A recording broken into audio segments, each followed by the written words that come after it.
యుద్ధంలో శత్రువు శరణు కోరితే ఎంత కిక్కుంటుందో రాజకీయాల్లో ప్రత్యర్థి పార్టీలు ఇంకో పార్టీని పొగిడితే కూడా అంతకు మించి కిక్కుంటుంది. అందులోనూ ఫ్యాన్ పార్టీ అధినేతను పచ్చిగా వ్యతిరేకించే వాళ్ళు కూడా ఆయన పార్టీని మెచ్చుకుంటుంటే రాష్ట్ర రాజకీయాల్లో తల పండిన నేత అలా ఫ్యాన్ పార్టీపై పొగడతలు కురిపిస్తే ఇంకేముంది, ఆ పార్టీకి కావాల్సినంత బూస్ట్ ఇచ్చినట్టే కదా. తాజాగా టీడీపీ సీనియర్ నేత ఒకరు వైసీపీపై చేసిన వ్యాఖ్యలు ఆ పార్టీ నేతలకు బాగా కిక్కిస్తున్నాయట. ఇంతకు ఆ టీడీపీ సీనియర్ నేత ఏమన్నారు? ఆయన చెప్పినట్టు వైసీపీ నేతల్లో నిజంగా కసి పెరుగుతోందా, లేదంటే ఆ టీడీపీ కీలక నేత వ్యాఖ్యల వెనక సొంత ఎజెండా ఉందా? Let's watch.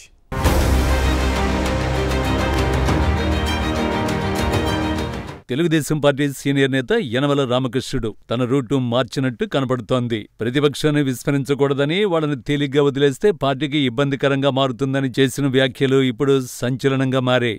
నిజానికి యనమల రామకృష్ణుడు చేసిన వ్యాఖ్యలలో ఎలాంటి తప్పు లేదు. అధికారంలో ఉన్న ఏ పార్టీ అయినా ప్రతిపక్షాన్ని తేలిగ్గా తీసుకోకూడదు. తేలిగ్గా తీసుకుంటే అది పార్టీ పత్రానికి కారణమవుతుంది. అది వైసీపీకి గాని టీడీపీకి గాని వర్తిస్తుంది.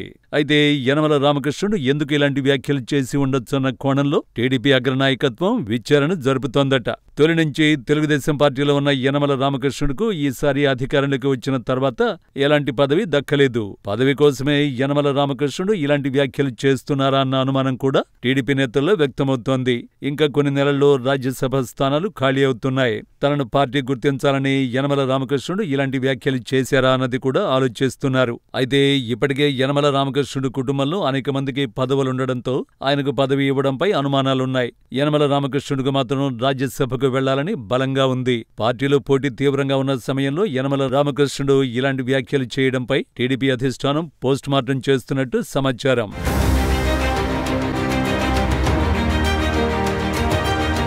ఏపీ రాజకీయాల్లో టీడీపీ వైసీపీ బద్ధ రాజకీయ శత్రువులన్న విషయం అందరికీ తెలిసిందే.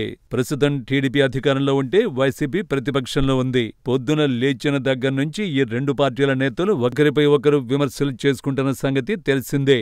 అలాంటి సమయంలో టీడీపీ సీనియర్ నేత యనమల రామకృష్ణుడు వైసీపీని ఉద్దేశించి చేసిన కామెంట్స్ హాట్ టాపిక్ గా మారాయి. ఎందుకు ఆయన ఏమన్నారు అంటే, ప్రతిపక్ష వైసీపీ నేతల్లో కసి పెరిగిందట. మెడికల్ కాలేజీల ప్రైవేటీకరణకు వ్యతిరేకంగా వైసీపీ చేస్తున్న పోరాటానికి గ్రామాల నుంచి కూడా ప్రజలు భారీగా తరలివచ్చారని చెప్పారు. ప్రతిపక్షం కదా అని వైసీపీని తేలికగా తీసుకోకూడదన్నారు. అంతేకాదు ప్రతిపక్షం ఊదితే మనం ఎగిరిపోతామంటూ చెప్పుకొచ్చారు. యనమల చేసిన ఈ కామెంట్స్ అధికార టీడీపీ నేతలకు షాక్ ఇస్తే వైసీపీ నేతలకు మాత్రం మంచి బూస్ట్ ఇచ్చిందట.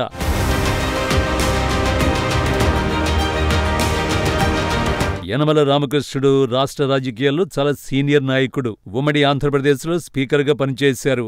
తెలుగుదేశం ప్రభుత్వంలో ఆర్థిక మంత్రిగా అత్యధిక సార్లు బడ్జెట్ ప్రవేశపెట్టిన ఘనత కూడా ఉంది. అంతేకాకుండా గత 5 ఏళ్లు శాసనమండలిలో ప్రతిపక్ష నేతగా కూడా వ్యవహరించారు. ఎంత అనుభవం ఉన్న యనమలకు రాష్ట్ర రాజకీయాలపై కూడా పూర్తి అవగాహన ఉంటుంది. ఇదిలా ఉంచితే జగన్మోహన్ రెడ్డి అన్న వైసీపీ పార్టీ అన్న యనమలకు మొదటి నుంచి గిట్టదు. 2014 నుంచి 2019 వరకు టీడీపీ అధికారంలో ఉంది. అప్పట్లో జగన్ ప్రతిపక్ష నేతగా ఉన్నారు. అప్పుడు యనమల ఆర్థిక శాసనసభ వ్యవహారాల మంత్రిగా పనిచేశారు. జగన్ మొదటిసారి ఎమ్మెల్యే ప్రతిపక్ష నేత కూడా అయ్యారు. ఆ సమయంలో యనమల తన అనుభవాన్ని అంతా ఉపయోగించి శాసనసభ వేదికగా నాటి ప్రతిపక్ష నేత జగన్మోహన్ రెడ్డిని అనేక రకాలుగా ఇబ్బంది పెట్టారు. జగన్ అవినీతి అంటూ ఆయన చేయని విమర్శలు కూడా లేవు. ఇక 2019లో వైసీపీ అధికారంలో ఉండగా యనమల కుటుంబంలో రాజకీయ చిచ్చు రాజేసింది వైసీపీ. ఆయన సోదరుడు యనమల కృష్ణుడికి సైతం ఫ్యాన్ పార్టీ కండువ కప్పారు.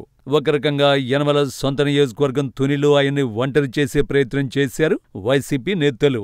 ఇంతటి రాజకీయ శత్రుత్వం ఉన్న యనమల తాజాగా ప్రతిపక్షం ఊదితే ఎగిరిపోతామంటూ వైసీపీకి కితాబిచ్చారు. ఇది ఫ్యాన్ పార్టీకి కొత్త ఉత్సాహాన్ని ఇస్తుంది.